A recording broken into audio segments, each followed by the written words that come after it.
Anyways, yeah. We're talking about dicks and molded dicks that my brother got me a mold for Christmas. That's it. And he'll make you one for $150. That didn't make any sense. It goes directly to Ed. So they can listen to the last episode, okay? You know, the dick's not going to Ed, all right? The dick isn't going to Ed. You need to be more concise. for $150, you can send a dick to Ed Bailey. It might cheer him up. You can send Chris's dick to Ed. Actually, I've never met Ed. You know what? We're gonna do that. Yeah. You send us $150. We're gonna have Chris make a mold of his penis. Show up. And we will send it and the money to Ed Bailey. Right. Yeah. Wow. Money and Yeah. I'll do Yeah. this. It's going to cheer That's him And we're up. gonna take a picture. This of is the horribly embarrassing. Grown-up, human, comic, people!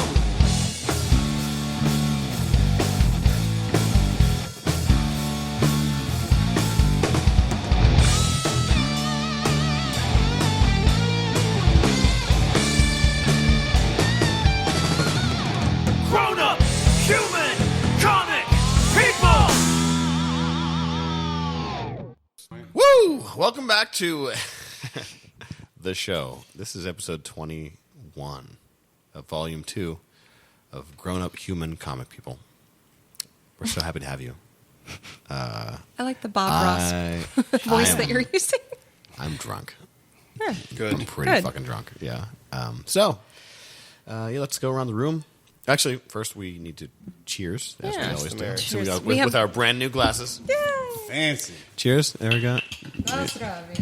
Always cheers at the bottom of your glass, by the way. Yeah. Don't tilt the. Well, because you don't want to chip the top of your glass. So you never lean it forward. You lean it back. Okay. So you hit the bottom. I do what I want. What I like this to do is glass. take the fun bottom fact. of my glass and hit the top of someone else's. To express your dominance. I used to do it unintentionally. Just, and I realized that's a power move. It is a power move. Yeah. It's like I want you to cut your tongue on this glass. Yeah. Yeah. That's fucked Like up. you just put the shit part of the glass where I put my mouth. Yeah, because if you break a glass during a cheers, that person still has to drink it. Yeah. No matter how much glass is in the drink. Yeah. Yeah. Just makes him a better man. So you can find us. Read it off real fast. You can find us at grownuphumans.com, epicastnetwork.com/grownuphumans, iTunes, Google Music, Stitcher, Libsyn, Facebook, YouTube, SoundCloud, Grown Up Human Comic People, Twitter, Tumblr, and Instagram at grownuphumans. Let's get some plugs in. Let's get some plugs. Dan, where's the shop at? Get all the books we talk about at Southside Comics, 1931 East Carson Street. Can't make it to the store? Go online. SouthsideComicsPGH.com. There you go. Do all your shopping there. I didn't get a chance to chime in last time when we were jerking off over your website. Hey, awesome. Chime in. It does look really nice. Like it's a great looking website, and I say that as somebody who now, because we're friends on Facebook, we do a podcast together. Yes. I sometimes have sex pals. with you. Yeah, we're pals. Right, yeah. So now you're Down low. down low. Yeah. DL. Not But- just in the eyes. Now Google recognizes that, so like your store spams everything that I do. Like every single fucking thing that I do. It's like, by the way, have you ever heard of this comic shop? What? At this point, I'm expecting to like read that while I'm inside the comic shop. Like, yes, I have. I'm inside it right now. It feels great. That remarketing campaign is fucking fierce. It's all over. Like, so many people are like, what is this about? Like, I don't know. We hired this company to handle our Google AdWords account, and part of the package is the remarketing. So anybody that searches for comic book related things in the area is going to show up in anything they're looking at. So, like, I'm on, like, all these anti-Trump sites, and it's, like, showing up. I'm like, fuck yeah, represent. Well, on because of his posts about like seeing those ads on his phone all the time, I know that the AdWorks does work because it's like targeting the people who are most likely to be close to your Right. Yeah. Oh, yeah. That's exactly right. Like And- Chris sees them all the time, so I do. it seems to be working. I'm not mad about it because that's how that works. Right. I mean, that's how anything works. But now, I'm sitting there and I'm like, just like you said, like on some like crazy website that has nothing to do with comic books Right. whatsoever. And I forget what I was looking at. I actually posted it on our group text, and I can't remember what it was. But I was just, it was kind of a crazy Trump thing, I think. it might. It's always Probably. a crazy Trump. It's always It's always a crazy Trump thing.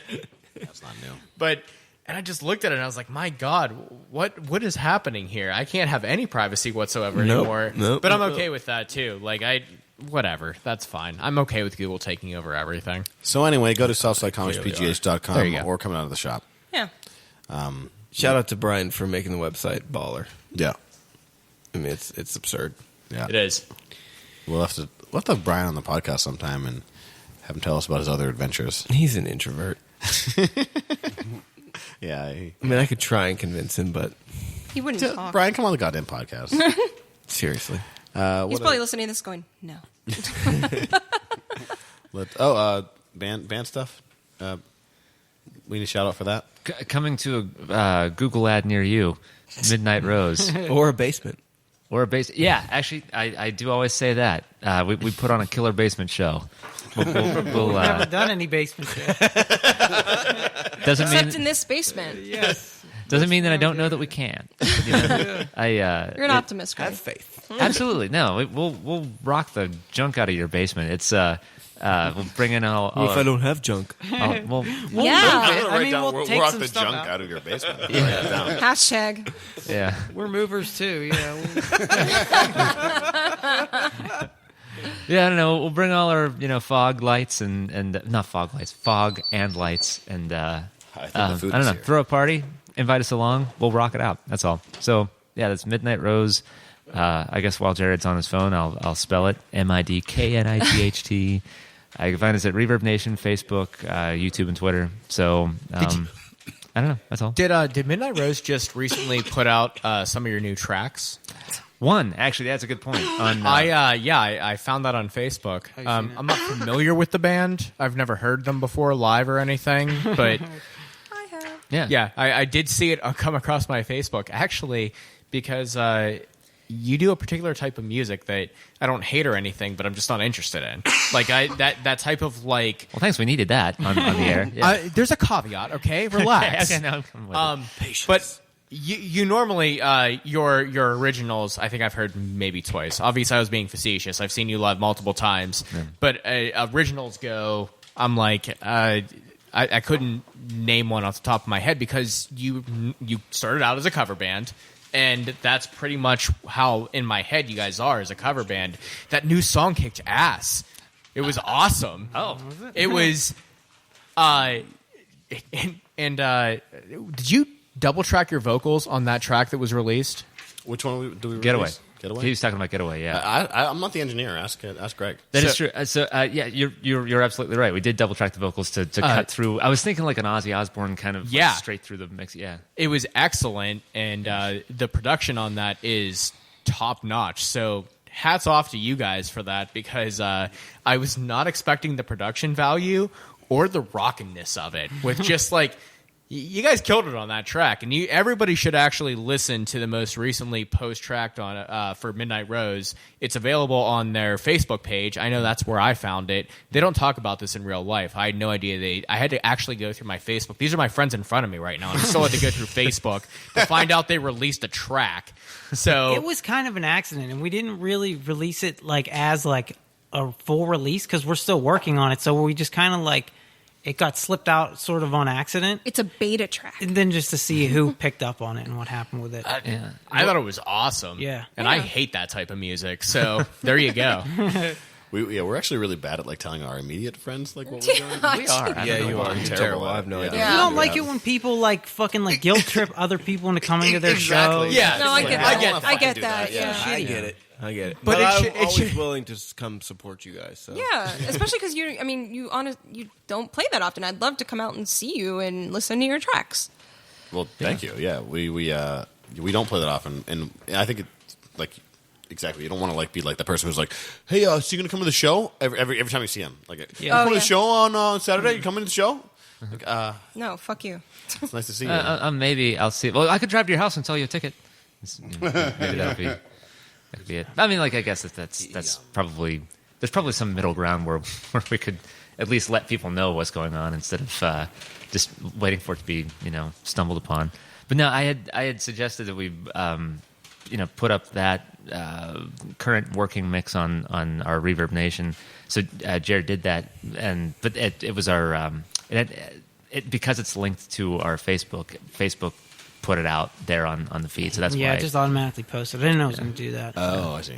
But it's cool. So hey, you guys get something that Because I was also confused whenever we posted something. I was like, We oh, put I didn't it know on we were Reverb releasing Nation something. because it's for our EPK, like our press kit, goes to that. So we wanted something like more current for that, but it ended up posting it to Facebook. Oh, cool. which is fine though, because Yeah. then people hear it, and I thought that song was Obviously, at least one person noticed. Yeah, it's not done yet, so that's Yeah. yeah. In fact, I might have even forgotten to put. I'm not going to say. Whatever. If you like it, I'm not going to stop.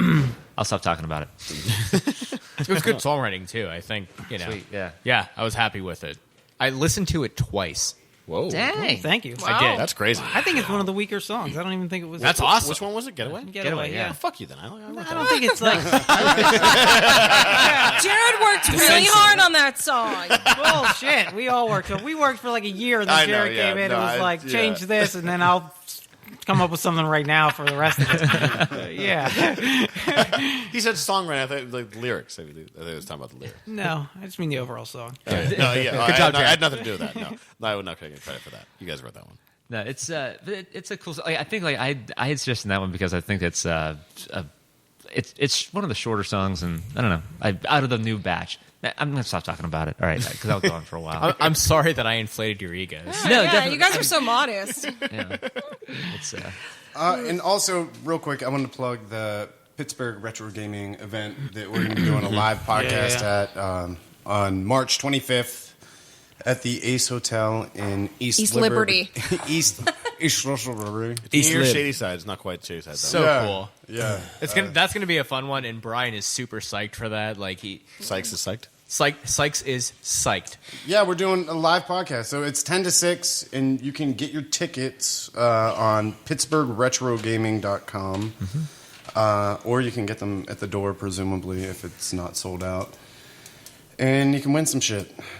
Check out their page. I think they just have a site on Facebook. It's Pittsburgh Yeah. Retro Gaming. Just search You that. Google it, it'll come up. Search that. Yeah. Yeah. But it is not on Ace Hotel's events calendar, which I just found out after searching for the times on their website. Lame. So fuck you, Ace Hotel. Cunts. Pretentious assholes. Not cool enough, huh? I bet you they say they're in. I bet you if there's a fucking mustache contest. I bet you if there's a mustache contest. we still have to go there after this. Yeah, we're gonna go there. We're gonna be there. Wait, we're now, gonna today? No, but I mean, this this is might have repercussions. Oh, guys, I'm just kidding. Don't be so fucking uptight. Don't be so fucking uptight. And be a little self-aware, too. Know that I'm right. Acknowledge I'm right. We're having a good time. But I'm kidding, too. So it's all Kidding. up in JK. the dither about it. Do they Like, have- JK, no JK, but, like, seriously. Do they have Edison light bulbs? Of course. Whoa. I have them in the store. I do. They're nice. They look Don't nice. They look nice. No, but yours are tasteful. I like the Ace Hotel actually. Like they Edison light bulbs, you can Sure, go I too like far it, with too. them. You know who else does? That guy But who's don't. The guy who's dressed like Don Johnson from Miami Vice. I know. Who's hanging out there Hey, with a way worse mustache. if he still is holding on to that style, good for him. No, man, he's like 28. He wasn't even old enough to see Miami Vice. He was born after it was off air. Yeah, it's like So he's embracing something. Yeah. He's trying to create a You'll movement. See, you'll see when we go there. I Don't cannot get me wait. wrong. It's great. It's fine. And it's awful. It's all of it at once. You know? well, it's like, dude, if you're 21 and you are dressed like Miami Vice, I'm sorry, but you need to wear socks. Yeah. Yeah. He's not going to. No. He's not going to. No. Yeah, man. I mean, but they don't put the PRGX on their site, but you know, there is on there. Whatever. You know, like Go to the thing. Yeah. the mixologist We'll be there. event. Yes. We'll be there. And Swing then, by; it'll be fun. and also go to the event for Ed Bailey, which is on the March 18th. 18th. Yeah. Yeah. It's for Ed, who is on Drinking Partners, one of our co-podcasts on the Epicast Network, He's a And cool guy. friends. and Yes. our friends. Yeah, and Ed's cool as fuck. And he was in an accident, and we're trying to support his family. So come out and go to that comedy. It's comedy. There's beer. We'll be there. You buy things from everybody. They're all going to support Ed's family. And also, because I'm not going to be in town, unfortunately, for that event, but and anybody else who can't make it but is still interested, I talked to Day about how I could help out, and he said the best way to do it is to share the event, and even if you can't make it to the event, buy a ticket. They're $20, and all that money is going. I talked to Day. I didn't talk to Ed. Did I say that? You said Day. fucking You're drunk. good. You're good. I'm drunk. Yes, you would I haven't not- talked to Ed. yes, you would not have talked to Ed. Yeah. No, I would not have talked to Ed. But Day said that just get a ticket. It's $20 if you want to help out and send some money to help pay for co-pays and whatever fucking medicine. Because that shit's expensive if you end up in the hospital. Even if you have good insurance. That I shit's know. expensive. Yeah, Becky can attest to it. So do I. Chris does Yeah. it. But So- if you also want to contribute towards Ed recuperation, we also have these amazing Grown-Up Human Comic People logo whiskey glasses for sale. You can get them at Southside Comics, or you can just message me or Jared or any of us. And if you'd like, for a small fee, I can put your name on it or something. And part of the proceeds for these whiskey glasses are going to go towards Ed. Yeah. Yeah. And there will be 3 specially molded Chris Gable cock dildos that he's. Wait a minute. It was decided just now that I thought it was $10,000 and it was my vagina. You know yeah, what? $10,000 for a mold of Becky's vagina, or Yeah. $150 for a mold of Chris Gable's cock. Worth. Depending on if you want to fuck or get fucked. It costs you different amounts of money. That's Up what to you're you. worth, And you buddy. know what? We're okay with either. Yeah. That's fine. And for full transparency, I really do want your name if you request that from me. I have follow-up questions because you're going to be really disappointed, and I need to know why. Well, But my question is, like, when you make the mold, like, what do they recommend? How do you remain hard in the mold? so okay. First off, do they suggest you just like I cannot believe we're gently back move to it this. back? Yeah, I hold know. on. I cannot believe we're back to this. Previously on the last We episode, spent so much time I know. on this before. my That's a brother. valid question. I forgot to ask last time because I got That's fucked what up. fluffers are for, Jared. Yeah, My brother, if you're for whatever reason you're skipping ahead to an episode, on the last episode, we talked about me and my brother's rival Christmas gifts. on the last episode, They know. They know, Chris. They do. Just refer They back know. to the first 25, 35 minutes of the last episode, Yeah. and you'll get the gist of Continue. it. Yeah. Jane. Then Yeah, we got to get to Legion. Yeah. Let's get- Anyways, yeah. We're talking about dicks and molded dicks that my brother got me a mold for Christmas. That's it. And he'll make you one for $150. That didn't make any It sense. goes directly to Ed. So They can listen to the last episode, okay? You know, It's The like, I dick's want not your going dick to money. Ed, all right? The dick isn't going to Ed. You need to be more concise. for $150, you can send a dick to Ed Bailey. It might cheer him up. You can send Chris's dick to Ed. Actually, I've never met Ed. you know what? We're gonna do that. Yeah, you send us $150. We're gonna have Chris make a mold of his penis. Show and up. we will send it and the money to Ed Bailey. Right. Yeah. Wow. Money and Yeah. I'll do Yeah. this. It's going to That's cheer And him we're up. fine. gonna take a picture. This of is the horribly embarrassing. It's going to be the tiniest mold. I'd like to imagine. It's going to look like mistletoe. Which brings us right back to where, like, how do you take a Viagra first? Yeah, man. You just Yeah. fucking take a few. Yeah. Okay. Yeah, just take a few Viagra. Big deal. You want that motherfucker about to pop? And then promptly afterwards, you go to the ER for priapism. Yeah. Enjoy. Or you just fuck a lot. You put that thing to good use. It's like, Suppose. you got to make is a that- bunch of molds. Is that how you avoid that? what? Is by fucking? I think so. Really? I mean, 4 hours is a long guess. time. I know what the cure to that is, and I'm not going to say it over this. yeah, you just fuck a lot. all right, Legion. Or you have to- Legion. Legion. A legion of cocks. So a legion of molded cocks. So we haven't done a What Jin's Doing in a while. We were talking about, like, more than one of us has watched Legion, the new X-Men show. Yeah. If you're not aware. Loosely X-Men show. Dan Stevens. It's an X-Men show. Yeah. Loosely. If the Loosely. first person in the credits' name is Chris Claremont, it's an X-Men show. Yeah, that's a good point. That's an excellent but point. that's because he created Legion. I know. I'm just saying. They say it's an X-Men mutants show. one time. Yeah. In the First in the episode. pilot one Yeah. time. I just It's like they don't want to go all in, but they're definitely like using the world, which I like. They're doing the same thing that Arrow did, where they tested the waters. They're like, do people know who the Green Arrow is? Okay, the answer is no. We'll just keep doing this. So just let them have- make an interesting show, and then once people realize, this is Green Arrow. Like we have the keep fans are on repeating board. you have failed this city over and Then- over again. They'll get it. No, but then they're like, well, now we'll throw in the Flash. If And you're it's making like, a Legion show, nobody knows who that shit is. absolutely right. Like, Yeah, I right. didn't know who the fuck, like, I had maybe heard that name before, but I had no fucking idea the show was even being made Yeah. or what the hell was Yeah. wrong. It's fucking Yeah. Dan Stevens. Do you know what he did last? Downton Abbey. I don't know. And he actually left the show to do this? pursue other things, which turned out to be Legion, which Wait, I'm okay with. is that the lead?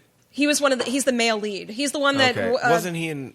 he's the main Crawley. He was the one who inherited all the money, and then he died because Okay. he was the actor. He died in the car crash. Was he in Fargo at all? With Dan Stevens? Yeah. I don't think I so. don't know who Dan Stevens is. Oh, yes, he was in the show Fargo. Yeah. Yes. Because, Oh, sorry. because the showrunner of the show Fargo is handling Legion. right. Yes. okay. Yes. Okay. I've never watched Fargo.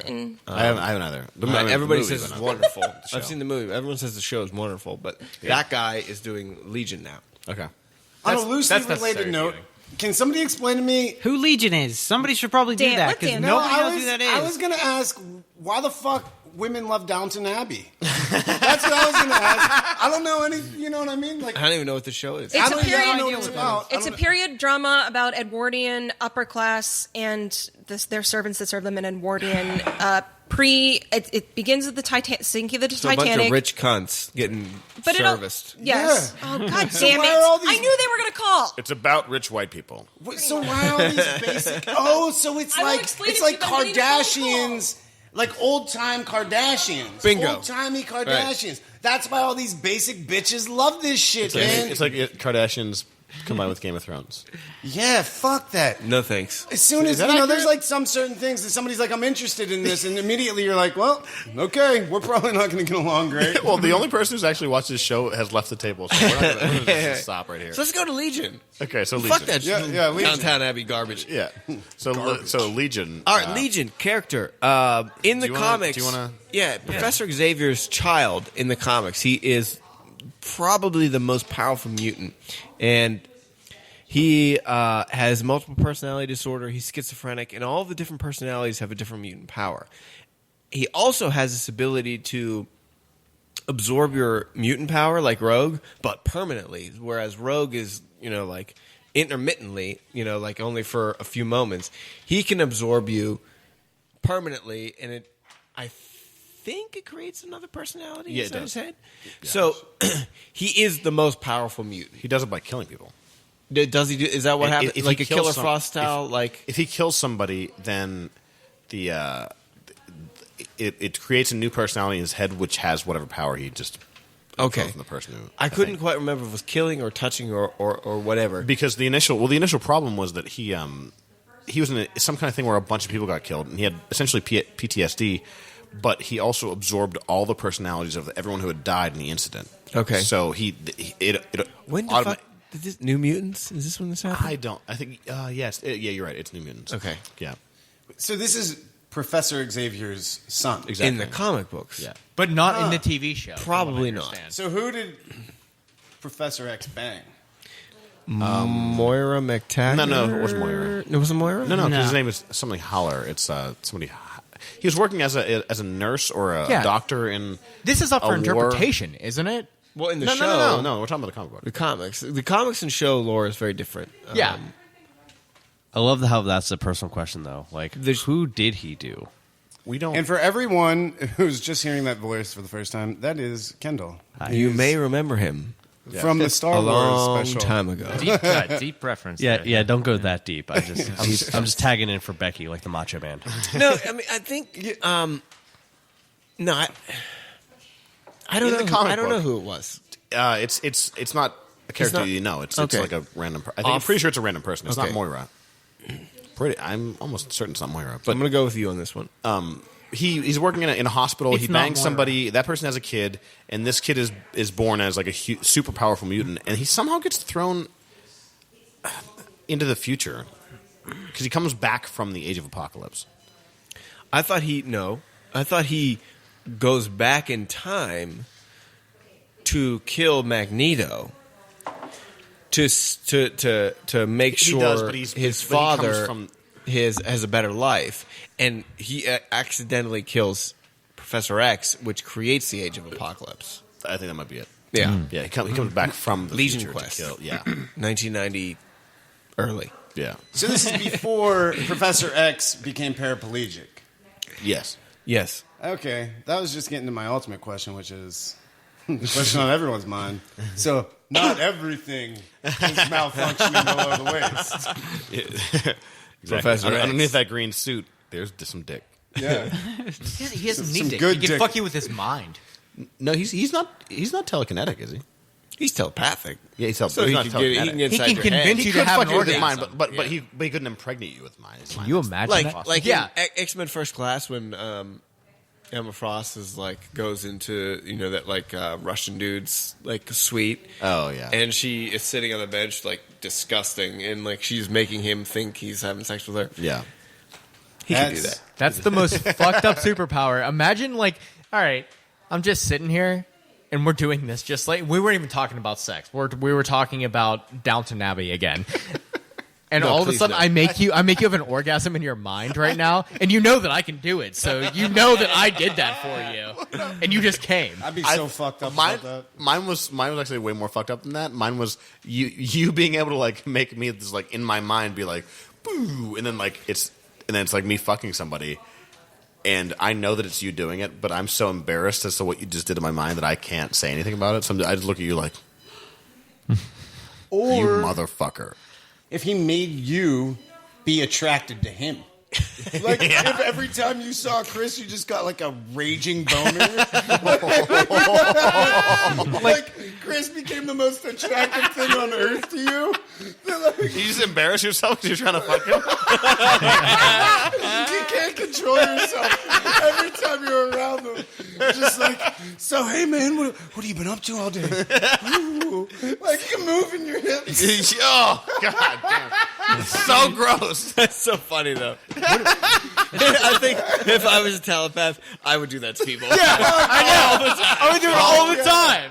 I just laugh at But them. not to you, but to somebody who they shouldn't be attracted to. Even better, right? You just make certain people There's a Chevy Chase movie where he does stuff like that. It's but yeah, there's a Chevy Chase movie where he does that. Where he's I can't remember the name of it. It's not Fletch sticks out my mind, but it's not that one. I can't remember the name of it. No, but it's not that one. Oh my God! That's he gets struck by lightning or something, and he gets these powers where he can he's with this girl and he's she's in bed and he's over making coffee or something. He just starts moving his hand up and down and she's having an orgasm 30 feet away over in the bed down the hall or whatever. And he can hear her from across the house and she just kind of mocking whatever. Anyway, I can't remember the name of the movie. Modern Problems. Modern Problems? Yes. Is that the name of it? I've not heard of that movie before. No. That and he's at a ballet with her or with somebody, and he just decides to give one of the male ballet dancers a boner during the performance.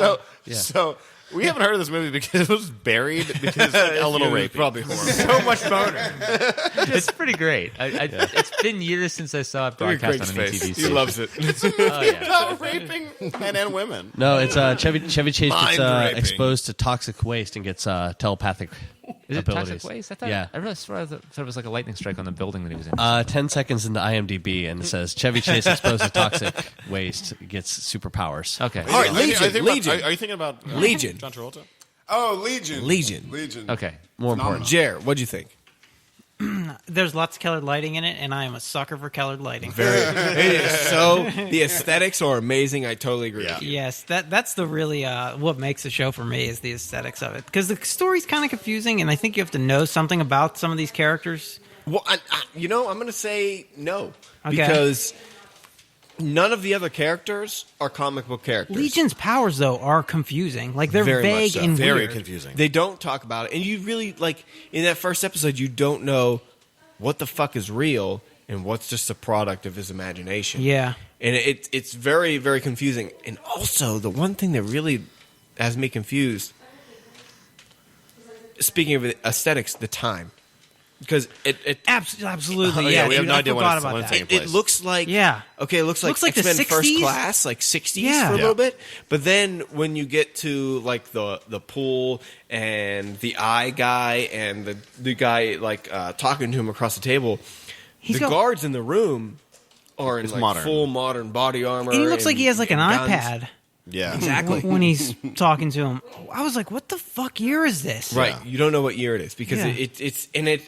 it's so seamless. Like you're watching it, and if you don't stop to think about it, you don't even notice. Yeah. Because they do such a good job. The music choices are the same way. It's like they play kind of like really new style, like techno-y. I don't know what to call it, but like sometimes the music's very new sounding, and then sometimes they play like a 50s song. Yes. Like I have no idea what's going on here. Like a 50s pop song. Yeah. Yeah, it's crazy. It's always difficult for me. Like when even the Westworld was a little bit off-putting when they were playing like Nick Cave songs or something. But like all on of the piano, songs on the piano, yeah. You know, and Yeah. and then you have like it's hard to place like what time frame they're in. I- that can like take me out of the story. Like it can kick me like out of that sort of like whatever dreamy like place that you get into with a really good show or a really good movie. If they start fucking with that. Because then you have to start thinking, like, wait, like, Where where am is I? this? Like, it's not as Well, it might be an intentional like jolt to your brain to reshift where you're placing that in your own mind. Like whenever in Westworld, you hear songs like I think You Can't Always Get What You Want, wasn't it at one point? That's what it was. It's like a something bunch like of that. songs, but you realize like after you hear them playing on a player piano, because most of them are on the player piano. Yeah, That's crazy. Which is but you hear them and then you're like, wait a minute, actually that's a pop song. So I think that like you have two choices. Like, is this happening in the future where these are songs that people would want to hear on a player piano, or are they just like on a wider like just kind of making a joke? Like, is this the player piano is playing Can't Always Get What You Want? Like that's just Right. like a funny joke, not necessarily has to do with the canon of when this takes place. yeah. No, and after a while, it wasn't as like disconcerting. Yeah. I guess. But initially, it definitely I was like, it was kind of jarring and would pull me out. Yeah. Is it more apparent in the second episode what time they're in? Because they spent No. most of the No. first one in that asylum. So No. okay, It doesn't tell you anything more about where or when it is. It's But I think it's intentionally vague. Oh yeah, I mean, it's definitely intentional. It's Right. Legion. Yeah.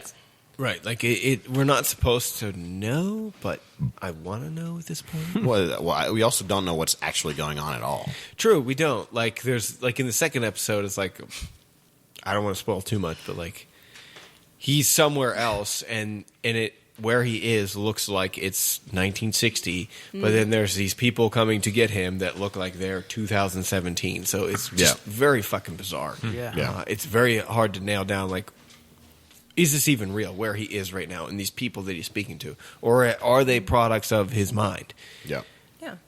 I think you'll experience the same thing when you come to the PRGX conference on March 25th at the East Hotel. You'll have to question, is this 1983? Is this 1965? Is this Civil War era America? I don't know. This mustache, this suit coat. I can't wait to see this guy. loafers, like- I cannot wait. I feel like you're gonna get in a fight with a hipster at this thing. No, Is come he on. even a hipster? Yeah, is he a hipster? Or- is he a Civil War soldier who transported to 2017? I don't know. What side were you on? Were you a Confederate? Were He you would a never Union tell you if he soldier? was. Yeah. he's- Not in East Liberty.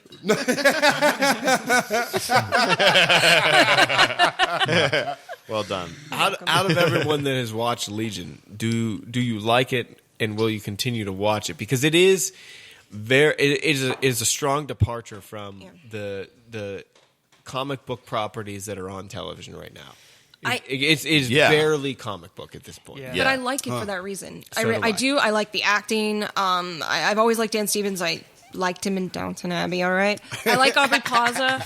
I've liked Legion for a while, and just I think I told you about this, Dan. I felt the same way about Constantine, but I think they took a a turn away from what Constantine was You can't supposed do to be. Constantine on television. Well, No, exactly. you cannot you can't do it on network TV. On NBC. NBC. Correct. You can do it on Showtime, maybe, You can even do it at FX. Yeah, you can do it at You can FX. do it AMC, but you cannot do it Anything but NBC. at 9 o'clock slot Exactly. on Thursday. Yeah. Not and, going to work. And I think Constantine had so much potential. And I'm making that link because I think Legion has such kind of a difficult premise that it might lose some people, but The ratings are very acting, strong. The writing is strong. I like it. I'm going to keep going with it, and I hope other people do too. The ratings there are very good. for Oh the yeah, it's first got two episodes. 92 or 93 on Rotten Tomatoes Rotten for a TV Tomatoes, show. yeah. It's pretty decent. Well, Sorry. Yeah, very good. It's very different. I would definitely watch it. What is it on watching it. again? FX. FX, okay. Yeah. yeah. So if you have Wednesdays. Roku or something, just go to FX, the FX thing, and you can check it out. They didn't promote it very well though, because I know They really about didn't. it. No. Didn't know anything Well, about I it. think No, that yeah. it's the same thing where they were like, okay, so we're going to do an X-Men show, but it's not advertised as an X-Men show. Like, they intentionally didn't advertise it. No, all they as an did, they X-Men show. put the X in the O. Because of if they Legion. did that, then everyone who watched it would be like, what the fuck was that? Right. It's not like the Where movies. was Wolverine? Yeah. Yeah, where's Wolverine? I didn't see anybody from the movies. You sound like Jocelyn from Bob's Burgers. Oh my god. No, I was telling someone, I said, the fucking Fox should scrap everything X-Men related except for Deadpool and just let Deadpool be its own thing. Yeah. But they should reboot the X-Men universe out of this fucking series. Oh, yeah. Interesting. And They'll just never change do that. It won't like a happen. tonal Never do shift. that. Well, Everything has this tone, like very serious, very adult. For X-Men? Yeah. did anybody see the interview with Hugh Jackman? There was like a recent one. I didn't. He said he basically said like, you know, Logan, this is my last Wolverine. Yeah, they, that's they, the they, end. they were like, dude, but what if like you could be in the Marvel universe? And he was like, oh no, I'd do it forever if that was the case. Like he literally he was like, yeah, because he obviously as being literally Wolverine, like he knows like putting Wolverine with the Hulk Would be like, awesome. Well, not putting Wolverine in the Hulk is like a cardinal sin. Like a sin. Yeah. Wolverine, But he- started in the Hulk like series. Him fighting Hulk is like a thing.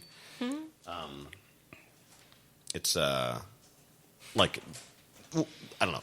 Wolverine versus the Hulk is a comic book standard, and never seeing it with the iconic Wolverine and like, I mean, Mark Ruffalo is great as a Hulk, but like we don't really have like a. Right. I mean, it's. I mean, I do think of him as the Hulk, but He's I don't great. think he's like the. He's a great Bruce.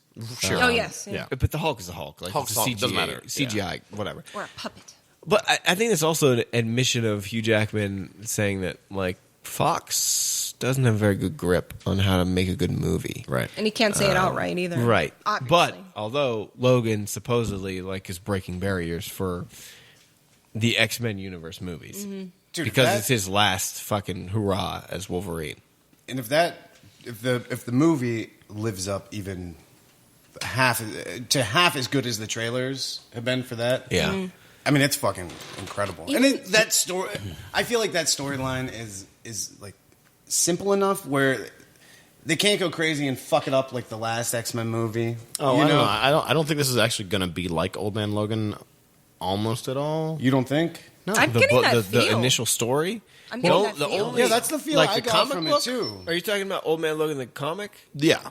I think the only thing that we're gonna get from it is the wasteland. Logan lives in isolation, Right. Right. Because the actual story It's incorporates the Hulk, the Red Skull, Yeah. Hawkeye, Captain America. You know, all these characters, Mysterio, that they don't have the rights to. yeah. and also, But the whole like X-23 Dust isn't it at Bowl, all.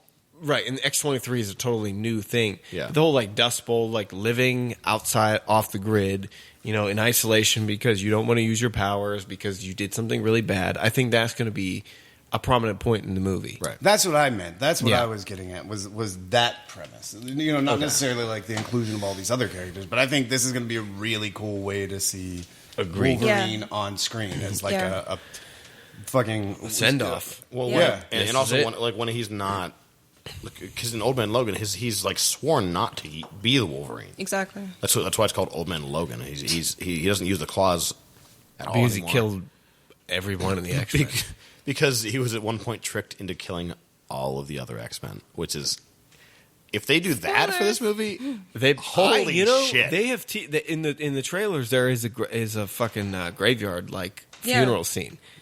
I hope they do it. I hope that he gets tricked into killing everybody, and that's why he goes off in isolation. Because that would just be like the opening of a movie would be like, How else But would Professor they frame X it? is How alive. else would We they know that. frame it if they didn't do that? Right. You know, I how else would they agree. frame how else would they justify him being Maybe like he just killed one of them or something. or he Or- outlives everybody because Or he's he's just old as fuck. Yeah. Yeah. So But I- that actually doesn't make sense because Xavier is still alive. So But Xavier's already old. But so. is Xavier in his mind?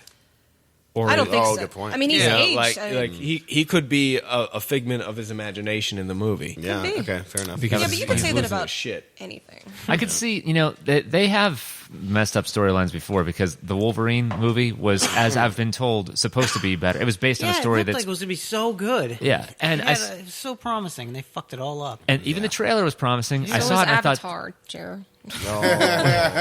look, Wait, I'm not saying it hasn't happened before. I'm just saying. seeing the trailer for the Wolverine movie, I thought this is so cool because it has all this like Japan, like that aesthetic is in there, and I watched it, and it's kind of just like every other movie, where it's like, oh, there's a love interest or whatever. I think there is. Anyway, I forget already, but like, oh, why is in this movie Logan? Why is Wolverine in despair? You know what? Easy answer. Let's have him, lose another girl and have that be it. I would not be entirely surprised if they went that route again.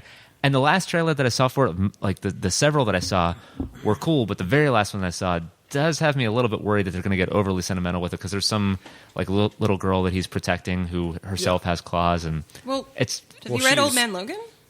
I read at least one or two issues, but I didn't read. Is she in there too? Well, we went over the new, not the original Old Man Logan. The one we talked about was different. Okay. It Okay. was like Sorry. later on. All right. But the X-23 is the little girl with the claws. Okay. She is in the comic book. She's a clone of Wolverine, who has been put through like the same, if not worse, shit than him. Actually, and she also has, I think, one claw on her feet too. Is that true? That's badass. That's Yeah. weird. Yeah, she's got. I think she has claws on her feet.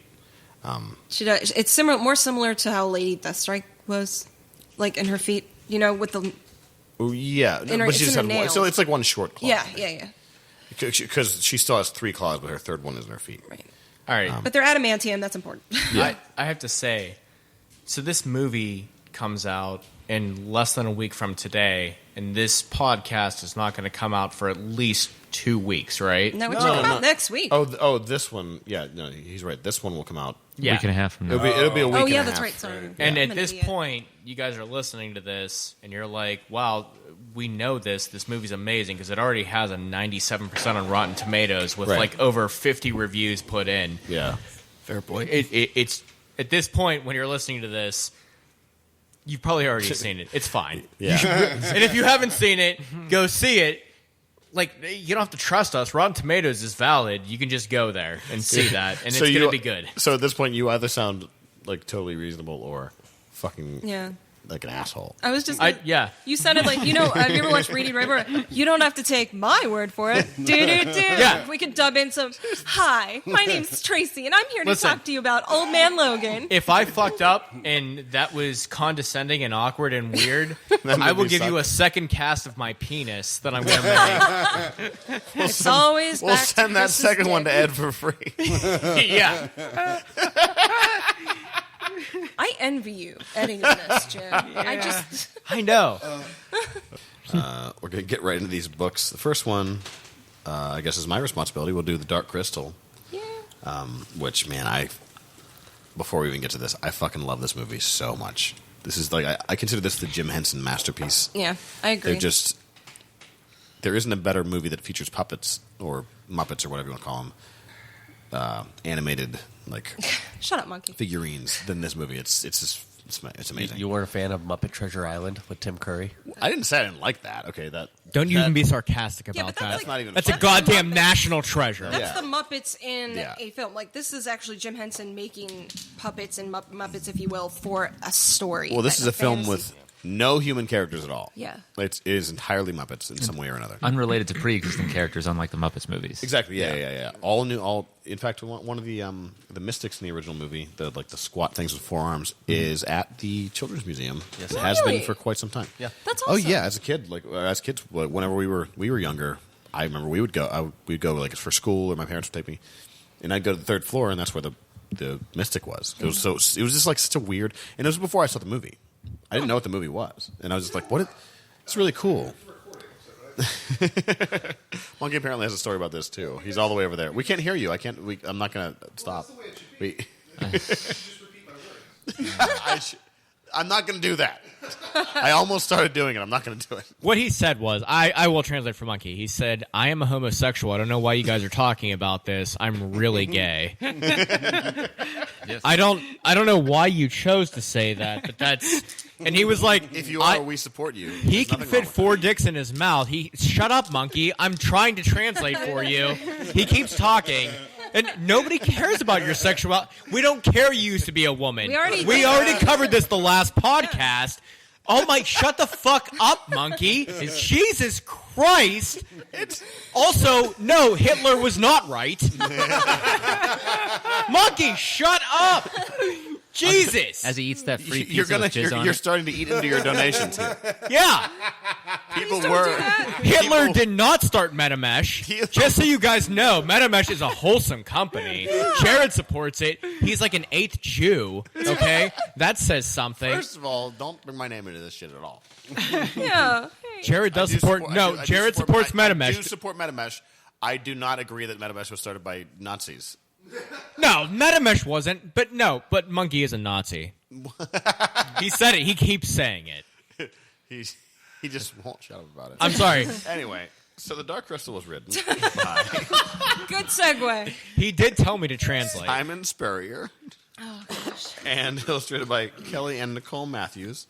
Lettered by Jim Campbell. The cover is by Jay Lee and June Chung, and there are other covers, and we're not going to talk about those. Also, it's just not called the Dark Crystal. It's called The Power of the Dark Crystal. Yeah, that's Sorry, important. yeah. Yeah. Good call. Yeah, I'm kind of fucked up. So it begins in the exact same way as the movie, with what I imagine to be an older British man saying, "Another world, another time, beyond the age of wonder. 100 years ago, the land was barren and blighted, until the cracked crystal was healed. 100 years ago, a single piece of it, a shard of the crystal, was returned. Here, in the castle of the crystal, after an eon of darkness, 2 bright souls restored the world." That's so fucking perfect. And then you can... Is that David Bowie? No, that's the other movie. That's Bud. the other movie. You're thinking that's that other thinking Jim Henson Labyrinth. movie that came out the year before. Yeah. If you heard the wind blowing, that was Greg, and he was doing a great job Which there. was perfect, because that's exactly... We just did the intro of the Dark Can we? That's what it sounds like when Greg farts. You know what? I mean, that's a cheap shot at Greg, but can we all agree that Greg blows? This was our chance to get that. God damn it!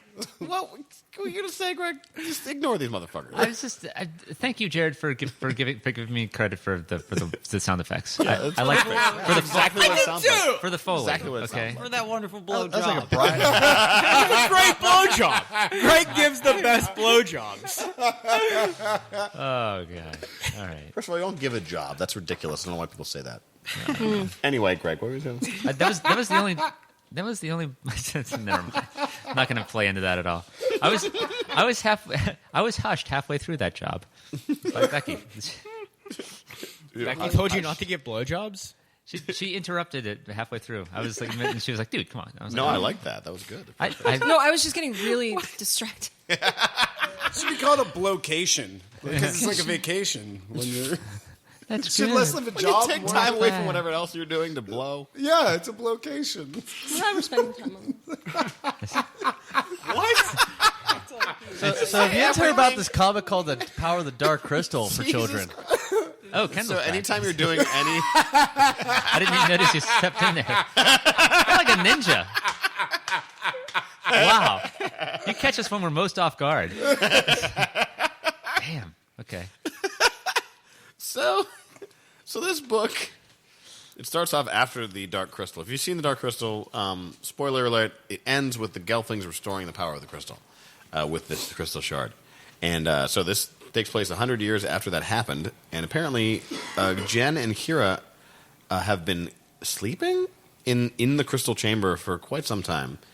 they've restored the race of Gelflings, which is kind of like an Adam and Eve situation because they were the last two Gelflings, and so you kind of have to assume that all these Gelflings are at least a little bit inbred because they're the offspring of two Gelflings. So Well, we don't know how Gelflings reproduce, do we? that's okay. That's fair. Maybe they lay a bunch of eggs or something. I don't know. Even so, whatever. I'm not going to go into the whole. Yeah, just wanted to mention it. So there's a bunch of Gelflings now, and they have thrall over Thra, which is the world, and Agra sees something in the stars, and at the same time appears this being called a fireling, which apparently we find out later, comes from the center of the world. Initially, it kind of implies that she is from out like the stars, but she actually comes from within the world itself.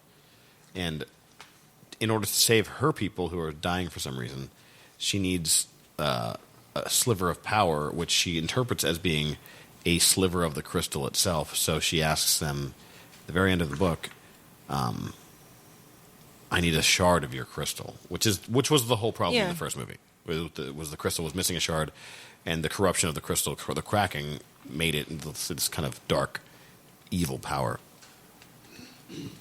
So it ends with the question, like, what if we restore the situation to the beginning of the first movie? Which I thought was pretty cool. Yeah. Because I think she asked what she says. She says shatter. She was like, I need to shatter your crystal. Yeah. That's the last thing she says at the I end. want to shatter your crystal, please. Yeah. Yeah. Yeah, that's pretty cool, especially, she says shatter the crystal, which is, I mean, before there was just like a chip taken out of it. Yeah. Right. But now she wants to destroy the whole crystal, and it's like, okay. It seems that the crystal is the center of all the kind of goodness in this world. So, do you destroy the thing that brings all the goodness to your life in favor of One race. well, in favor of like not letting another race be destroyed? Right. Well, Like for the help of others? Well, when I read it, it was they had this like religious cult now that worships the crystal as like the light bringer, and so, but they don't let everybody go to the crystal. They bring pilgrims in once a day, once a week, or whatever they do to worship and sacrifice. And at one point, the person who's in charge of guarding the crystal is like, "We need more, so tomorrow we're going to have a sacrifice." Right, and it begs the question: does the power of the crystal come from the offerings, or are the offerings just going to? It's kind of like making an offering at church. It's Yeah. like, are you just supporting these people to live here and stand around this crystal without having to actually do any work? It's always the latter. Probably, yeah.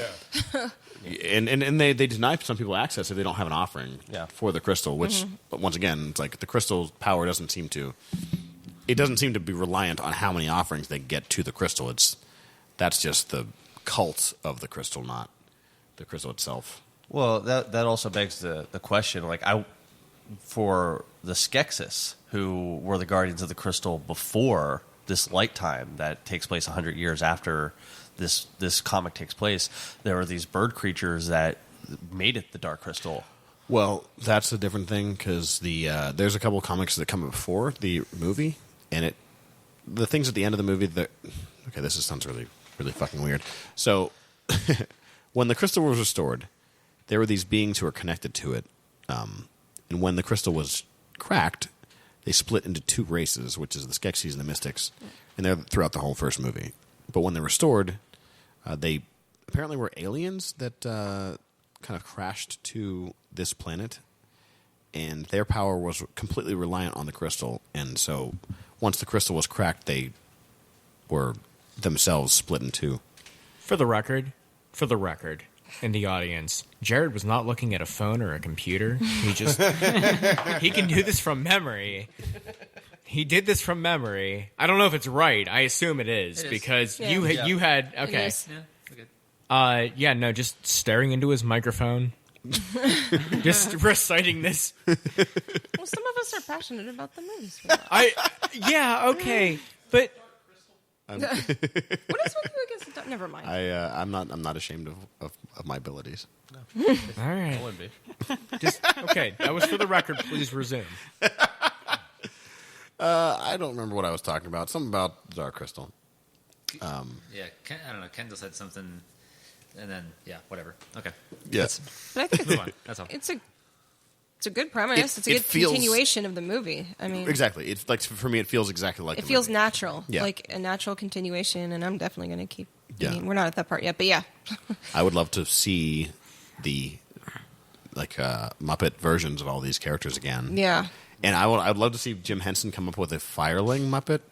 Well, he can't. Well, I know he can't. He caught a cold one time. Yeah, I know. Oh man, that was bad. That was a good Yeah. one. That was a good exactly one. what But that was a happened. really dark one. I'm sorry. Yeah. That was really Jesus dark. Christ. Jim Henson, he had AIDS? Pneumonia. Pneumonia. But- Pneumonia. Jim Henson didn't have AIDS. I mean, he had people that helped him, but not AIDS. But okay, pneumonia is what kills you if you Yeah. have AIDS. Dennis Leary already made this joke, so we can't. No, I mean, you can catch a cold and ignore it, and pneumonia can kill you. Right. So, Yeah. How dare fucking Dennis Leary make fun of Jim Henson? That fucking cunt. He's never right to make fun of anybody. He's barely a human. That piece of shit. What did he say? Like, about- he's Well, I like Dennis Leary. I'd like to have him on the show sometime. I feel like it'd be fun. I don't like him. Really? I mean, if you want to come on, it's like I said, Tom, really no hard feelings. Dennis Leary in the Ace Don't Hotel. be so uptight. Quit being such a bitch. Tell you what, Dennis Leary, if you're not a cunt, come on and tell us why you're not a cunt. Well, he did write a song called "Asshole," kind of about himself. Yeah, So, yeah. I wonder if he would be an asshole and not come on the show, or be like, yeah, I am an asshole. I'll come on your show. Yeah. I don't know. I don't know why. What did he say about Jim Henson, though? I didn't know this. This seems like a chance for Dennis Leary to prove his quality. Sorry. Dennis Leary made a joke where he's like, so it's like that one time where Jim Henson said, "Hey, has anybody got Tylenol? I think I have a cold." Oh. That's It's about. He's like, so yeah. One day there was Jim Henson's funeral was Big Bird singing "It's Not Easy Being a Green" at Jim Henson's funeral. Fuck that, man! If I had that come up and Big Bird singing "It's Not Easy Being Green" at my funeral, I'd shoot out of that box in a minute. He's Jim Henson. I'm like, I don't see where you're going with this, Dennis. why was Big Bird singing? I can't It's Not talk Easy Game? for Dennis Leary, man. Why are you asking me these questions? Ask Dennis Leary what it's about. It's a Kermit the Frog song. That's weird. All right, whatever. It's his funeral, man. He can So play it Dark I don't know. I Crystal- just got defensive whenever I heard like Yeah. Dennis Leary was making fun of Jim Henson. Like, Yeah, I mean, I get your point. Yeah. Jim Henson is epic. I mean, Yeah. he started. I feel like it's like one of the Three Musketeers making fun of King Arthur. You know, like you do something it's kind of cool, but like that's King Arthur. Yeah. Like really cool. Fucking Ween. Just accept your place. I get what you're saying. Punching up. You know? I don't even dislike Dennis Leary, but I definitely get what you're saying. So, Yeah. but, so Dark Crystal, you guys gonna keep reading? Oh, it's so heartwarming. So, Kendall, will you read more of this? I would read more of this. Chris? Fair enough. That's fine. No, I don't like it as much as the rest of you. No, like the Dark Crystal period, not the comic book. The comic book is gorgeous. Yeah. But I Very feel like well it's done. just I don't care about it. And that's specifically because I don't care about the Dark Crystal. But it is a great comic book from like, a technical aspect of it. Becky? Yeah, I'll read it. K-Man? Yeah, that's good. Greg? It passes the threshold. It's good. It's good. No. Danny? Yeah, I liked it. Yeah, I like it too. I would be surprised if Jared's like, no, fuck it. Feels like I like the Dark Crystal a lot, and fuck this is bullshit. No, I really like it. It's Cool. good. So let's move on to the Belfry. All right. Becky. So this is an Image comic written and I think illustrated by Gabriel Hardman, and it's a one-off comic, so it is just this. So we don't have to go around saying, "Are you going to keep reading it?" No, it's a one-off comic. Idiots. No, I'm. I feel like it should be did you like it? Yes. Yeah, so we could. This is the "Did you like it?" It's. I mean, he explicitly says that this is just a one-shot horror. HORROR. Genre That's a comic. hard word to say. It is. It's That's too why I spelled hard of it a out. word to say. Horror. I don't care what your American accent is. It's horror is a difficult word to say. Yeah. And since it's a one-shot, I don't want to get too much into it, but I will say that there's a plane crash, and people who are nearly everyone, especially the captain who's impaled through the eye, they all survive and get captured by these bat-like creatures, and they're expected to either turn into these bat-like creatures or not turn into these bat-like creatures, and those who are not are blinded for some reason.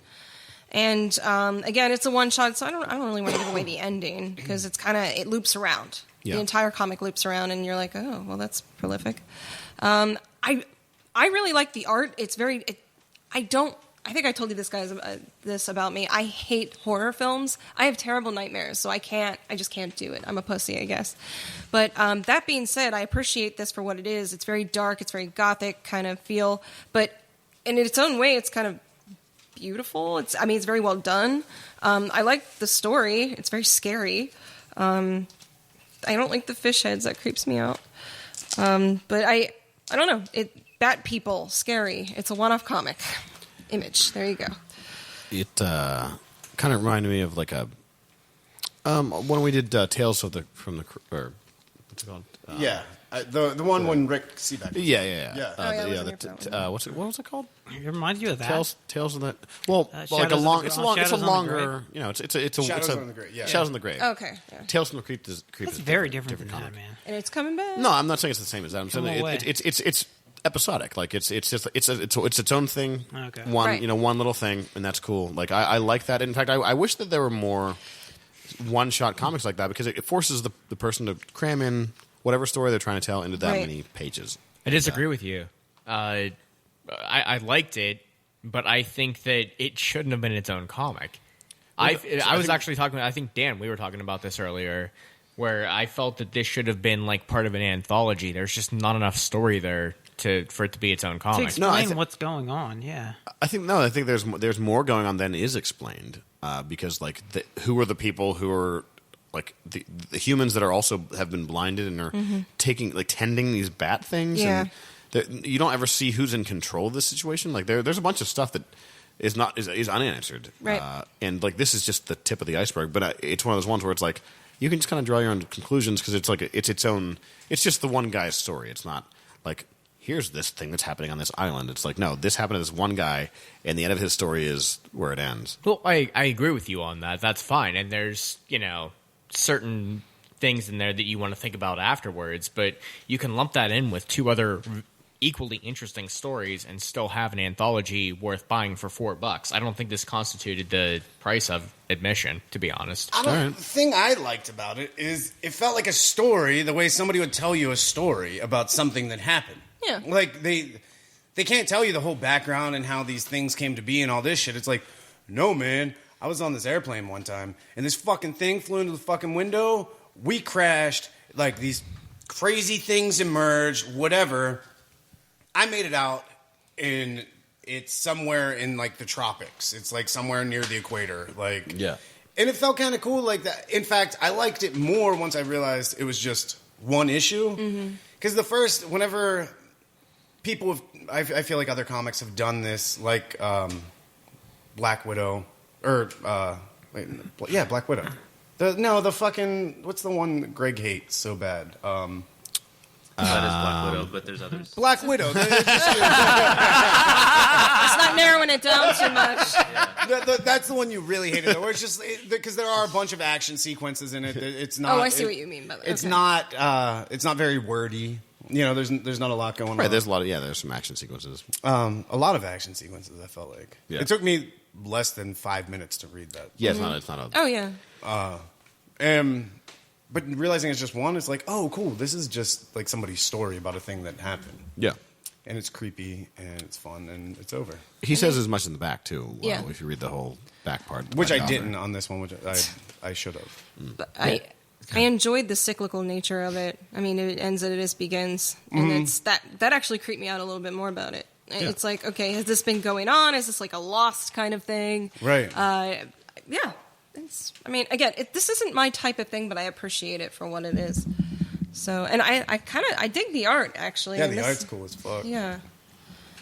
Greg, you gonna say something? Yeah, this is piggybacking on the art. Just a little like that top right thing there. The way these when you say these bat-like creatures, they're like Boobs. They're humanoid. boobs yeah, are huge. Boobs. yeah, specifically these boobs right here. Yeah. I mean, there's other boobs in the comic, but yeah. It's that's what we didn't say is like whenever these people are herded together after this plane crash, like all of a sudden none of them have clothes on. You're like, all right, now it's a party. That was the only part I was confused about because when he falls into that cave, his clothes just disappear. Yeah.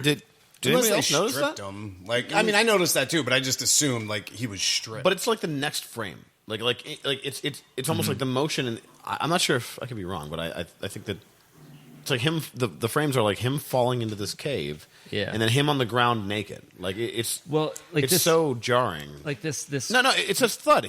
As he falls, his clothes are gone. Right. Well, there. you see him falling in a panel before that. He and definitely has he's clothes naked on. there. Yeah. No. Here he doesn't have clothes on. Correct. What if there's a time gap between him exploring the cave with clothes on with a flashlight? This thing whooshes in front of him. Yeah. And then you see this falling. empty hole, like where he's about to fall down. So this is like time passing. Oh, I see. Looking at this frame without him, okay. and then you see that same environment with him now naked in there. So it could have been a couple minutes. That's past. fair. Maybe Yeah, it's that's like a what I- darker Adam West Batman, where instead of him getting like the bat suit, they He's rip naked all and his clothes off He goes after he into a goes bat down. hole. Yeah. But, And there's Quickly Robin to the bat spiky hole. things like preventing them from escaping too. Yeah. Okay. Yeah, that's a good explanation, Greg. Actually, I didn't notice that. Greg did read the comic. And This, and I absolutely read this. no, I was Greg. but the that opposite I of feel like that those frames should be that frame should be bigger. I see what you mean. Yeah. You know what I mean? Like Yeah. it's easy to just like kind of your eyes wash over that one without noticing what it is. I appreciate that explanation there, Greg. That explains a lot. Yeah, but whenever I was done reading, like I too, like I guess it was partly because I of course like the art. I mean, looking at the cover is awesome too. It's probably one of the coolest images that are in all these pages. But by the time it was done, I was intrigued by the idea of it and wanted to know more. And so I don't always do this, but I read the back statement from the author, and he just kind of very frankly explained what his inspirations were and what his purposes were for writing this. And he's inspired by like these like 1940s, 50s, 60s horror movies from Val Lewton, like Cat People, I Walked with a Zombie, and The Seventh Victim.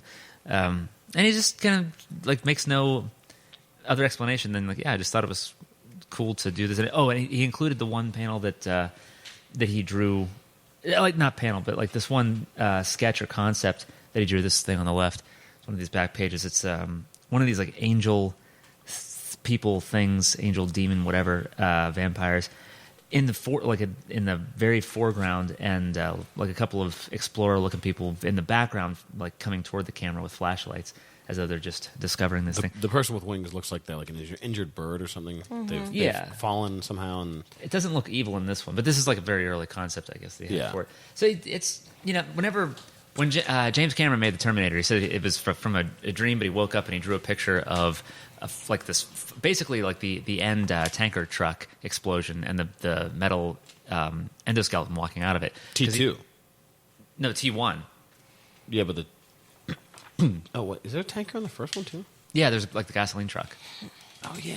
Yeah, it explodes on fire. right, Yeah. yeah. So he basically drew the image of that, just a picture of this fire wall and this metal skeleton walking out of it, and it like that. So the idea for this whole story and saga and everything came out of that.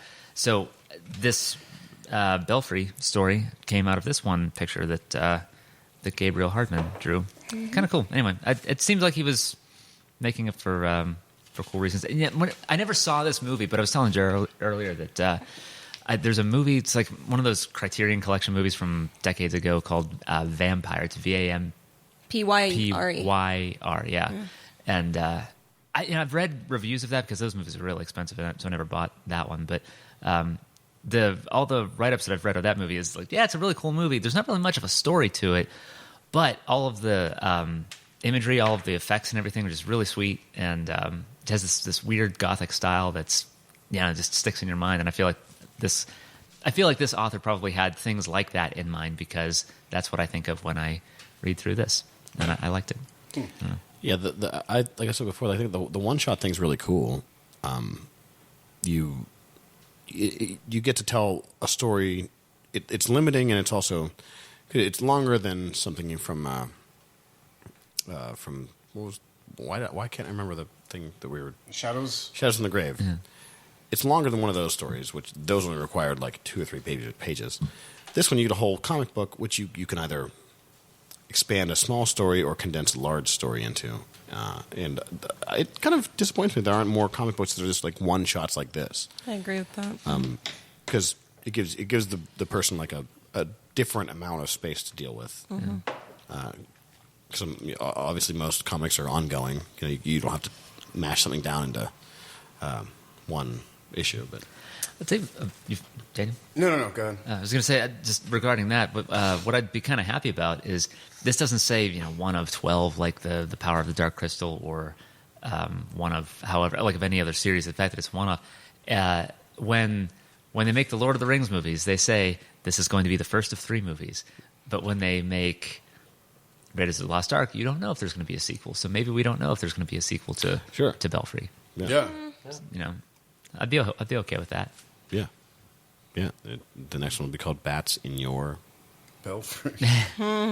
That's in your... Exactly. It's the prequel of how they got there. So anyway, we'll go around to did you enjoy it? Kendall? Yeah, I enjoyed it. Yeah? Yeah, I enjoyed it. I enjoyed it for what it was. Yeah. Nope, didn't like it. Awesome, Jared. Well, the coloring, like no one, he must have ran out of every other color and just had gray left. Because I did say he used it for the backgrounds, the foregrounds, everything. It's Maybe he's confusing. colorblind. You can't even tell what the fuck's happening in a lot of the Like panels. Game Boy. That's a good point. No, you're not wrong. Like some of the especially the action scenes in the cave. That's I don't know So what's what the going fuck's on. even going on? Yeah. Yeah, that's fair. we were discussing this previously, Yeah, what's and that? I did say I thought it would be better in black and white with Yeah. just a little bit of red, and I think that's still accurate. Yeah, If it was a black and white comic, it would be really cool. I mean, Greg really liked it. I did. I don't know. I'm like half rereading it as we're talking about it. I'm flipping through pages of it. I don't know. Wonder why they have to blind the people. I want to know. Well, that's one of those things. Like Yeah. that's a question that is not even guessed at. Like what? Yeah. Like I think that's amazing. Where you have like a whole comic book and they there's at least 3 or 4 things I can think of. Where it's like I want to know what the fuck that was. So they have a harder time escaping, and maybe I don't know. They want you to be blind, like a bat. Yeah, I mean I don't know. There was wait, Oh, wasn't That's valid. That's totally reasonable. Yeah, I didn't think about that. Like if you don't turn into a bat, you're blind like a bat. I don't know, man. Like, let him make another issue. Yeah. it reminds me of the workers in was it Daredevil? Like all the Asians. Yeah. oh yeah, Yeah. and Yeah. Like in order to work in that factory, they had to all be blind. yeah. So So- they couldn't bear witness. So were those people blinded when they were employed? That's a good question. Or did she hire a bunch of blind people? I like to think. Of I it as seem the to former. remember that it was the former one, like because I thought some of them had like a scarring around around their eye sockets. It looked like their eyes were burned or something like Yeah. that. I mean, I could be wrong with it. And maybe the economy for like those immigrants is so hard that they've got to like fight for that job. It's okay, you're hired, but in order to support your family, we have to take away your eyes. Right. Horrifying. Or like, what if it is like because that lady's involved with the whole Iron Fist thing. Like, if they just found people who happen to be blind and they're like, hey, here's a decent job that pays decent money. She's an ADA employer. Right. Yeah. She's just employing the handicapped or the disabled. She's a really nice lady. Yeah, she's just like really doing good stuff in the community. And also heroin. Yeah. Taking away people's pain. Yeah. Come on, guys. She gets nice profiles written up about her in the like AARP magazine. Yeah, I know. Didn't you like the? Yeah, I loved it. I thought it was good. Well, I didn't love it. I liked it. I liked it a lot, and I appreciate the art of concise storytelling. And I always have. Yeah. Ever since I was a kid. I love short stories. I love whenever I read fiction. I enjoyed my favorite fucking Stephen King is the Skeleton Crew. You know? Oh, and then read that Or one. Graveyard Shift. Skeleton Crew. He has both. The one that's a compilation of a bunch of short stories, they might both be. The old skeleton graveyard. The old skeleton. But yeah, that like concise storytelling to me, I just appreciate it because it felt like the way that like you would tell stories with your friends. Right. You know, like scary stories, spooky stories, you know? Yeah. Yeah, especially the action sequence where it's like, and then this guy, he just tumbled, like, his clothes were off, and he was tumbling into this thing, in this cave. It's like, why were his clothes up? I don't fucking know, man. Dude, I don't know. How am I supposed to know? Yeah, I wasn't there. Was I going to go ask them? They're fucking bat people. Like, I'm not going to go ask them anything. Exactly. I was hiding. Yeah. Yeah. So, yeah, I would agree. I liked it, and I'd like to see more of this sort of storytelling, I think. And the last one is The Old Guard. I sounded like I said God there for a second. Chris, tell us about it. The Old Guard. Written by Greg Rucka. Art and covers by Leandra Fernandez. Colors by Daniel Miwa. Letters by Jody Wynn. Publication design by Eric Trotman. A lot of people made this. Edited by Alejandro Urbana. It's an image book. It's an awesome image book. I love this one. I was really big on it. So it's really like it's an espionage book. Yeah, it really is. It's the Old Guard. I mean, they pretty much give it up that, you know, this is somebody that has been doing this for a very long time, right from the get-go. And but it takes off as going after terrorists, pretty much. That's pretty much it, though. Like, it's they don't give a whole lot there. I mean, that's it. It's espionage action with modern terrorists, but they're like Amazonian women. You're totally skipping over like the whole point of the book. Yeah. Is that these people are like in the Highlander? These are all it's a team of immortals. I didn't know if I should start with that or not. No, that's the whole point. In the first panel, because it's really like it's the surprising thing that happens. I mean, they're like, but it's in the first few pages, so it's not like a surprise at the end. I wouldn't even say it's a surprise at the end because like as soon as the thing in the middle happens, I'm like, oh, I see what's going on. Yeah. But in the not even the second or third page, it shows the first page shows like the woman specifically in the Old Guard showing like the Grecian time. The first one's ancient Greece, and then progressing what she's doing through history. Well, it shows actually kind of like backwards and forwards through time where she is, because it's like her fucking and then her fighting, all in different time periods.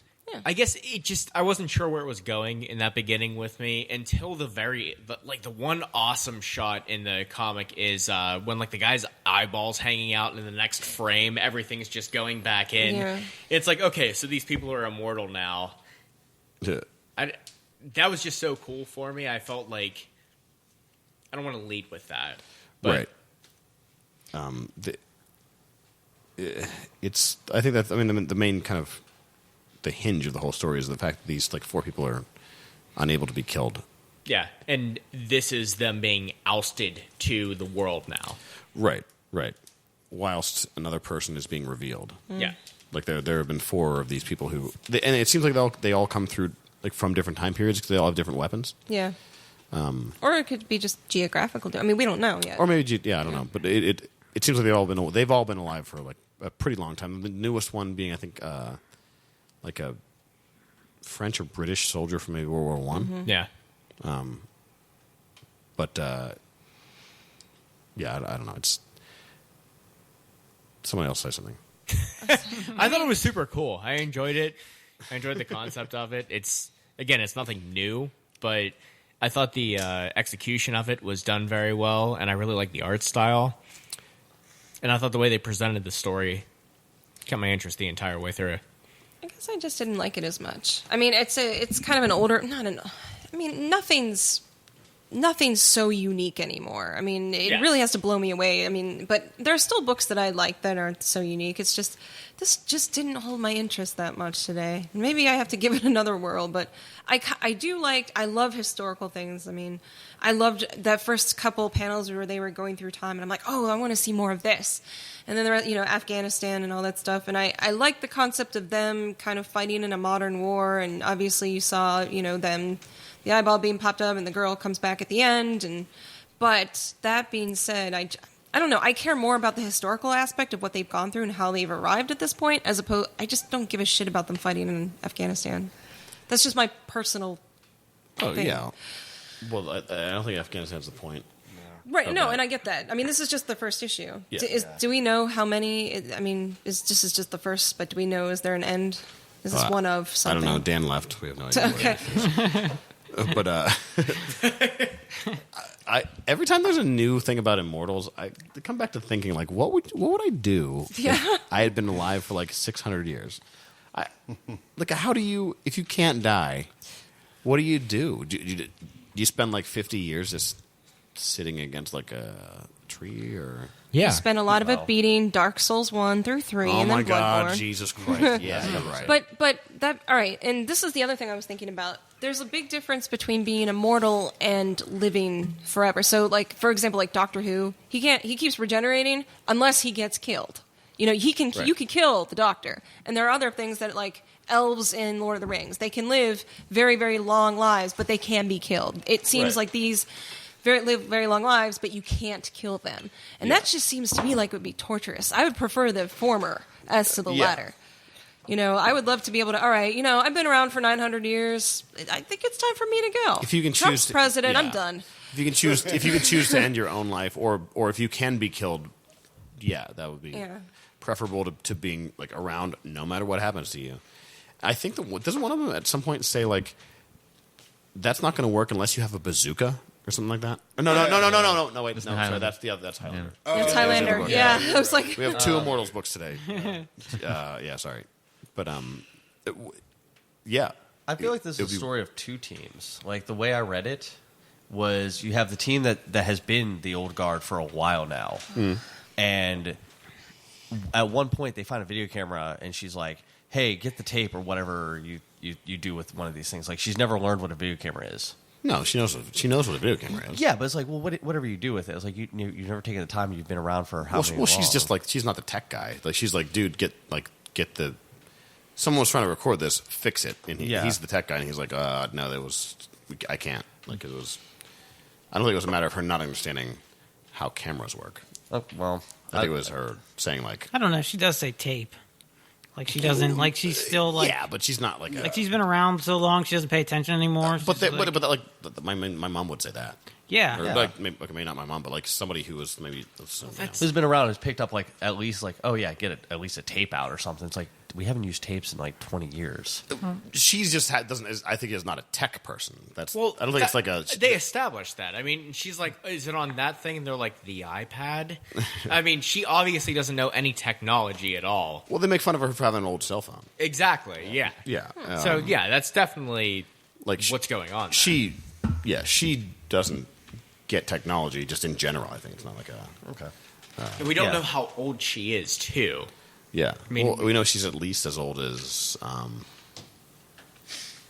the beginning, it shows her getting killed in a bunch of different ways. yeah. I forget what. Anyway, what would you do if you were immortal? Is the question I was posing. You know, I've actually had this conversation before many a time with you, really intoxicated. Right. And I feel like this goes back, in my opinion, to your belief in God. If you believe God exists, he's immortal, he's been there the entire time, or he left, you know. But there's Deism. yeah. But if you think about an immortal soul, you can at least start to agree that there is some type of God out there that created everything. It's open for interpretation. It is. I think it would be. I think that if someone couldn't be killed, okay, maybe not this way, but if you just didn't die, like It's logical to think that's a God. well, no, it's logical to think that like you just have like a weird genetic aberration that says your genes keep or your cells keep rewrite the DNA in your cells keeps regenerating themselves in the same way. Rather than everyone else's, who like it starts to decay after a while. I mean, that's fine if you're thinking just on a human level, but if somebody that can survive in space and what is beyond space and beyond that, you're thinking this is an immortal that can survive all of that. To me, that's a god. I don't know about you, but I don't know any. That's not a genetic deficiency. That's just somebody that's above what we can possibly fathom. Are we talking? We're talking about someone who can't be killed. Yeah. So you can't be killed in space. You're immortal. You What? can't be killed anywhere. What does space have to do with this? You saying, know what? like, that Wait, you can I think survive I get any what you're saying. Because if conditions, the is what Earth he's saying. ends and you're like floating around, like let's say the Earth explodes, You're still immortal. You're still floating around. What are you gonna do? Okay, this is clearly like magic. This is not.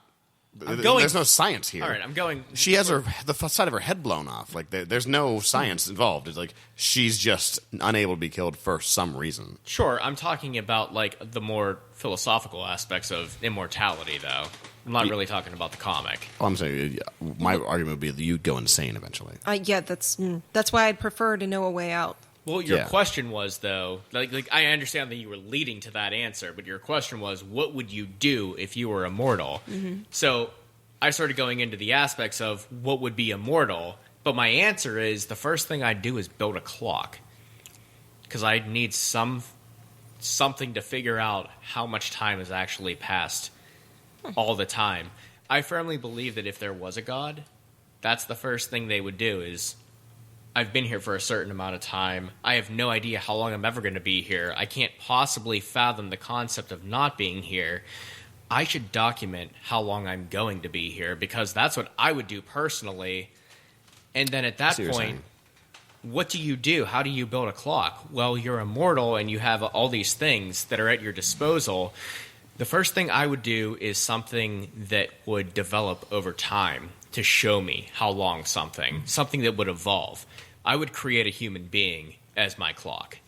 It evolves. No, I mean, not at first, first bacteria, at first something or other, but I think that we could be, if you're going to accept an immortal and you're going to accept a god, we could potentially be part of a clock that we can't understand because we're part of the clock. The gears don't understand that they're part of a clock. But still, even at that would just be...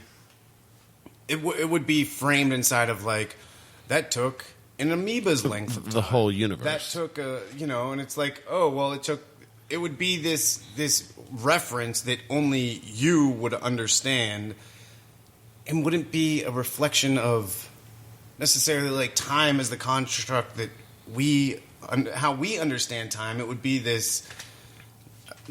It would be a much more complicated thing than watching a clock. It would be, yes. But that's the point. I mean, Well, if you can construct anything... If you're a being that can construct anything, then, like, space-time is also at your manipulation, I'm Right. assuming. So, like, the way we perceive things is not the way that thing would perceive things. Right. It would see the whole... So time is irrelevant for that thing. It wouldn't need to keep track of time because time isn't even like a... That'd be like I have to know how tall everything is around me for some reason. Like, I don't. I can just see them. I can just see the things. And it, like, that's like presupposing that the God isn't, like, omnipresent, and that it's actually operating inside of some time space construct, as opposed to a God who is simultaneously there at the beginning and there at the end, and understands the way everything is going to work out prior to it working out, because this is the thing that constructs all of that.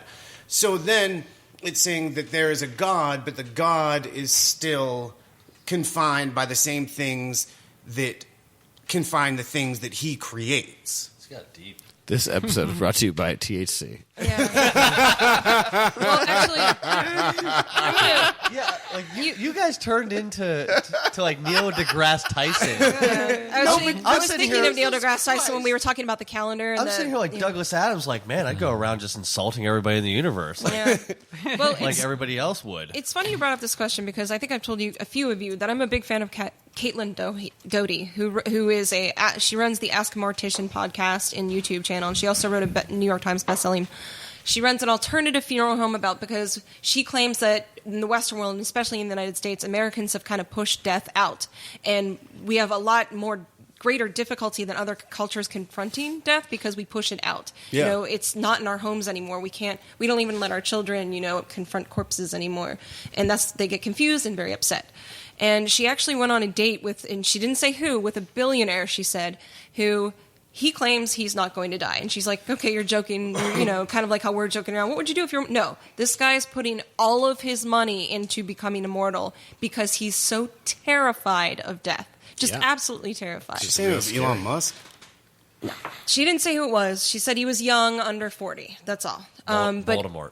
Yeah, probably. Voldemort. Not under No, it's 40. fucking. That can't be it's that many definitely people. Zuckerberg. Yeah. Easily Zuckerberg. I mean, definitely well, Zuckerberg. she lives in California. That's all I know. But I mean, it's interesting that there are some people like me who I'm like, no, just I need a way out. And then there are some people who are so terrified of not existing, and that's to me that's so like egotistical. I mean, the world's going to go on without you, pal. Yeah.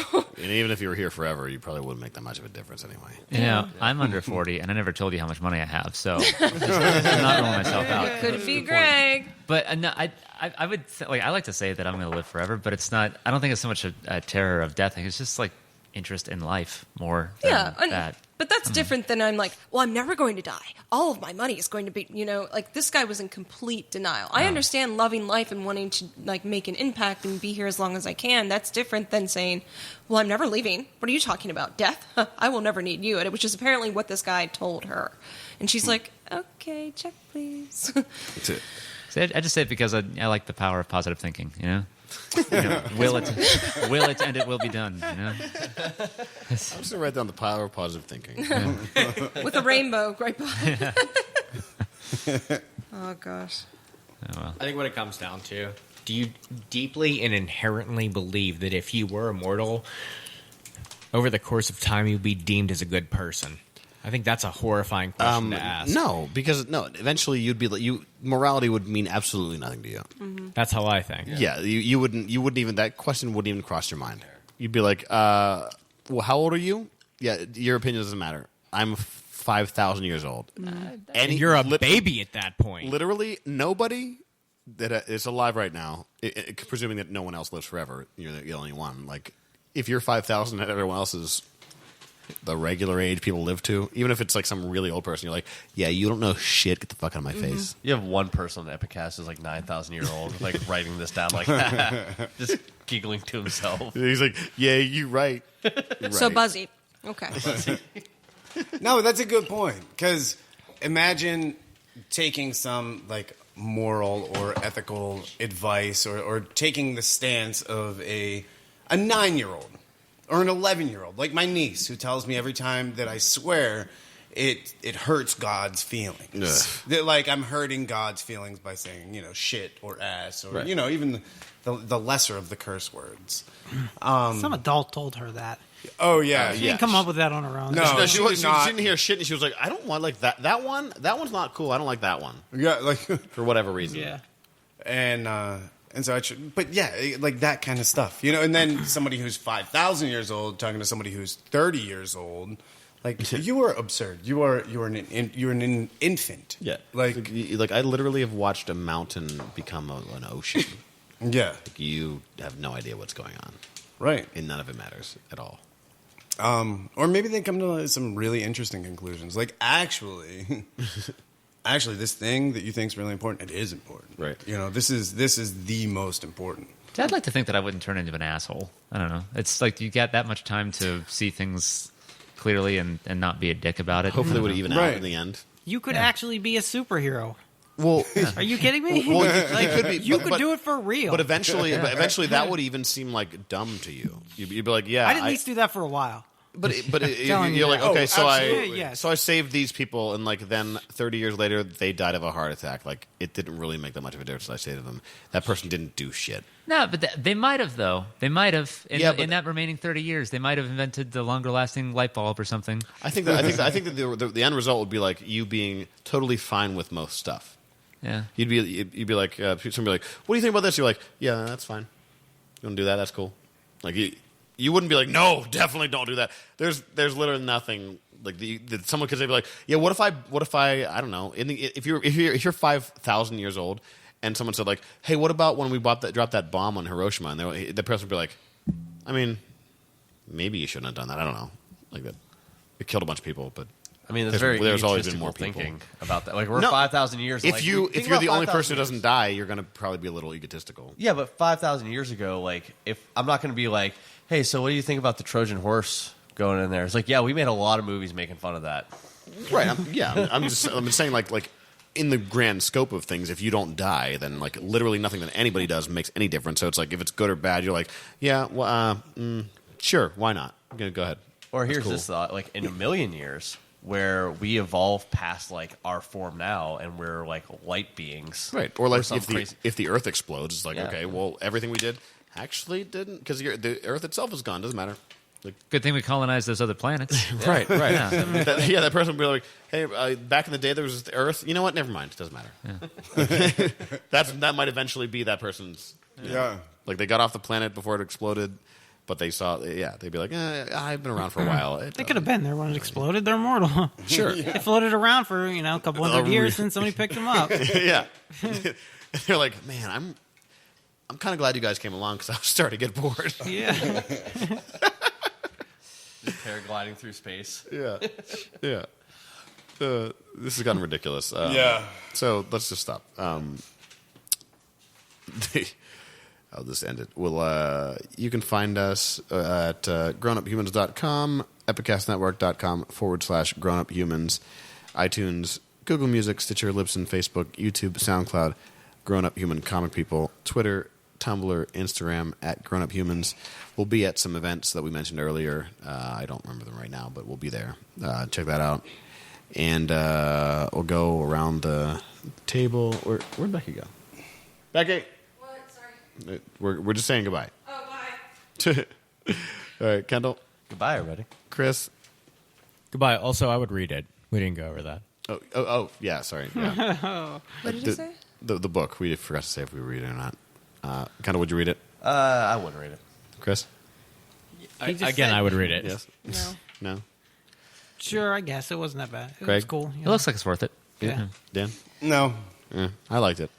All right, now say goodbye. Kendall, All right, bye again. Chris, Yeah, goodbye. Well, Becky? whatever. Bye, everybody. J-Man, See ya. Craig, Later on.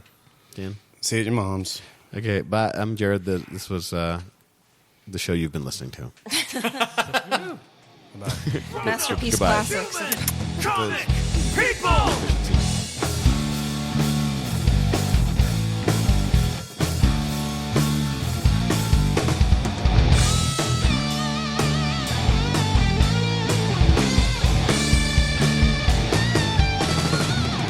Grown-up human comic people! Epicast.